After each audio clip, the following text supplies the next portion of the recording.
ഇപ്പോൾ കഴിഞ്ഞ 1-2-3 ദിവസമായിട്ട് നമുക്കറിയാം, നമ്മുടെ ഈ മലപ്പുറം ജില്ലയുടെ കിഴക്കൻ പ്രദേശം, ഈ മലബാരത്ത് മുഴുവൻ പുലിയുടെയും കടുവയുടെയും ശല്യം വൻതോതിൽ വർദ്ധിച്ചു വരികയാണ്.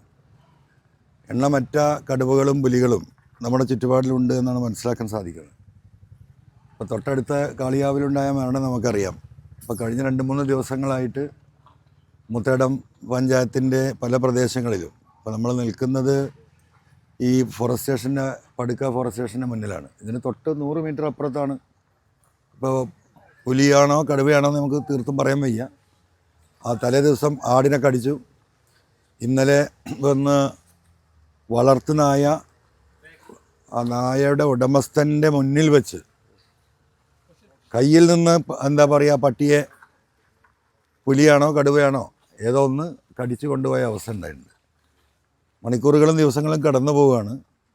ഫോറസ്റ്റ് ഡിപ്പാർട്ട്മെൻറ്റിൻ്റെ ഇടപെടൽ വളരെ പരിതാപകരമാണ്. ഞാനിപ്പോൾ DFOയുമായി സംസാരിച്ചതിന് ശേഷമാണ് നിങ്ങളോട് സംസാരിക്കുന്നത്. കൂട് വെക്കാനുള്ള സൗകര്യങ്ങൾ ഒരുക്കുന്നുണ്ട്. ഇന്ന് വൈകുന്നേരത്തോടു കൂടി കൂട് വെക്കും. RRT ടീം അതിന് പോയിരിക്കുകയാണെന്ന് പറയുന്നത്. മൊത്തത്തിൽ നമ്മളിത് പരിശോധിക്കുമ്പം ആളുകൾ മരണപ്പെട്ടെങ്കിലേ ഈ വിഷയത്തിൽ അപ്പോൾ കൂട് വെക്കും, മന്ത്രി വരും, അതിൽ ആളുകൾ വരും, അതിൻ്റെ വർത്തമാനം ഉണ്ടാവും. അതല്ലാതെ ഒരു മരണത്തെ തടയുക, ഒരു അപകടം അവസ്ഥയിൽ നിന്ന് ജനങ്ങളെ രക്ഷിക്കുക എന്ന നിലപാട് ഈ ഡിപ്പാർട്ട്മെൻറ്റിൻ്റെ ഭാഗത്തു നിന്ന് ഇന്ന് വരെ ഉണ്ടായിട്ടില്ല. നമുക്കുണ്ടായ എല്ലാ അനുഭവങ്ങളും അതാണ്. ജനങ്ങൾ വന്ന് ഇന്നലെ തന്നെ ഇവിടെ ശബ്ദം ഉണ്ടാക്കിയിട്ടുണ്ട്.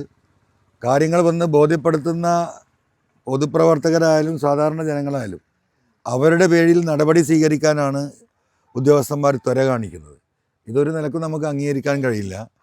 ഈ നാട്ടിൽ ജീവിക്കുന്ന മനുഷ്യന്മാർ മുഴുവൻ ഇവിടെ നികുതി കൊടുത്തുകൊണ്ടും സർക്കാരിന് കൊടുക്കേണ്ട സകലമാന എന്താ പറയുക ഡ്യൂസും കൊടുത്ത് ജീവിക്കുന്ന, ഇന്ത്യയിൽ ജീവിക്കുന്ന 150 കോടി ജനങ്ങളിൽ പെട്ട ജനം തന്നെയാണ് ഈ മുത്തേടത്തുള്ളത്.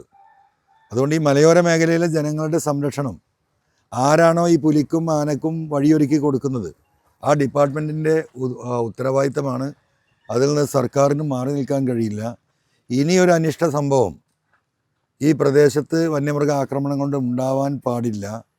അതുകൊണ്ട് അതിൻ്റെ ഉത്തരവാദിത്തപ്പെട്ട ഉദ്യോഗസ്ഥർ ആ കാര്യം കൃത്യമായി വളരെ ഗൗരവമായിട്ട് ആ വിഷയം കാണണം. ഇനിയൊരു അപകടം നിങ്ങളുടെ വീഴ്ച കൊണ്ട് ഇവിടെ ഉണ്ടാവരുത് എന്നാണ് ജനങ്ങൾക്ക് വേണ്ടി ഈ സമയത്ത് പറയാനുള്ളത്.